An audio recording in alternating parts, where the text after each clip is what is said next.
Patrick Hicks Music Stories presents Every Grammys Ever, the 40th Annual Grammy Awards, February 25th, 1998. This is a really up and down year at the Grammys, some really good, some not so good, probably most famous for its interruptions. The first one came in Song of the Year. The late 90s were a pretty bleak time in popular music. Look at this slate of nominees. You had R. Kelly's I Believe I Can Fly, Sonny Came Home by Sean Colvin, Where Have All the Cowboys Gone by Paula Cole, How Do I Live, which was written by Diane Warren and had been a hit for LeAnn Rimes and Trisha Yearwood, shout out to Con Air, and then Don't Speak from No Doubt, which, if you'll remember, Tragic Kingdom came out in 1995. But the winner was Sean Colvin, and during her acceptance speech, Old Dirty Bastard from the Wu-Tang Clan got on stage to complain about losing the Grammy. Not Song of the Year, which he wasn't nominated for, but Best Rap Album. That had been given out earlier in the night, and had gone to Puff Daddy for the album No Way Out. And Old Dirty Bastard famously said that Wu-Tang is for the children, and said that Puff Daddy was good, but Wu-Tang was better. And that Puff Daddy album, No Way Out, won not only over Wu-Tang's album Wu-Tang Forever, but also Missy Elliott's Supa Dupa Fly and Notorious B.I.G.'s Life After Death.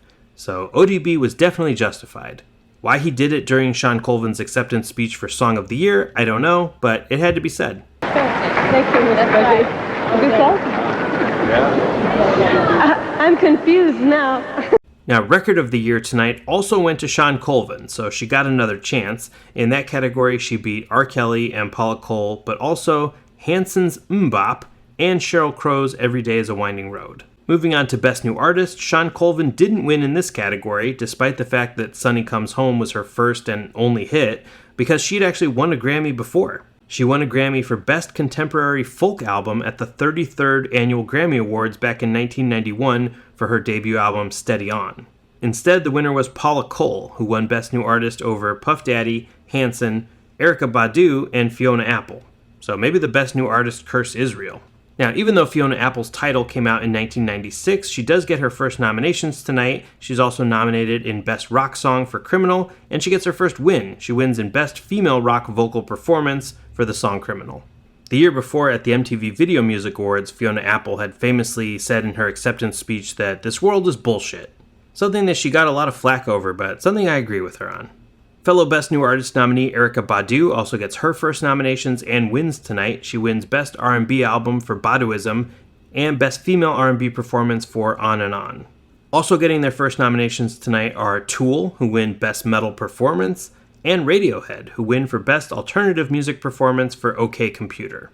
And speaking of OK Computer, here are the nominees for Album of the Year. Radiohead's OK Computer, pretty much a slam dunk. It's consistently ranked as one of the best albums of the 1990s, one of the best albums ever, even if some people don't even think it's Radiohead's best album, but it's definitely one of the most important records of the 90s and deserved to be nominated here. Then you've got Paula Cole's This Fire, Babyface for his album For the Day, and then, of course, because it's the Grammys and this is the 1990s, some old singers from the 60s, although these ones are pretty good. Bob Dylan for his album Time Out of Mind, and Paul McCartney for his album Flaming Pie. But before we get to the winner, let's talk about some albums from 1997 that were not nominated. You've got Bjork's album Homogenic. Now, this was nominated for Best Alternative Music Performance, and Bjork has had a lot of Grammy nominations, but no wins to this point, and no wins ever. She's had 16 nominations and has never won a Grammy. Next, you've got Janet Jackson's The Velvet Rope. I've said that the Grammys have some kind of weird grudge against Janet Jackson. This is another classic from her, and it only gets one win, and it's in the category Best Music Video Short Form for the song Got Till It's Gone. You've also got the Slater-Kinney record Dig Me Out. Now, we haven't really talked too much about the genre of Riot Grrrl on this series, even though it's one of my favorite genres of the 90s, and one I think that is hugely important, but man, I just get tired of talking about bands that the Grammys never in a million years would have nominated. But if any Riot Grrrl record was going to get nominated, you would think that this one could have got something, at least in Best Rock or Best Alternative, but nothing. And then finally, you have Daft Punk's album Homework. They do get their first nomination tonight in the category Best Dance Recording for Defunk, but nothing for this album, and it's high time that we start talking about another completely ignored genre at the Grammys, and that is electronic music. Previously underground genres like house music and techno, they are starting to bubble into the mainstream in the 90s, and by the mid to late 90s, they are topping the pop charts. And like so many other genres that have come before, the Grammys are slow to catch up.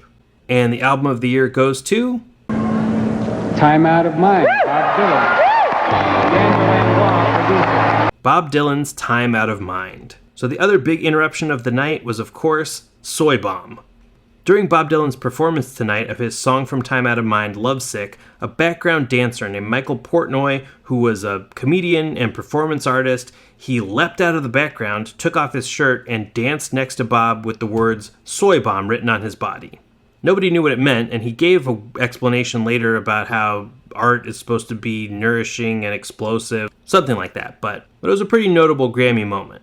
Nobody pressed any charges, but he didn't get paid his $200 fee that he was supposed to get for being in the background for the performance.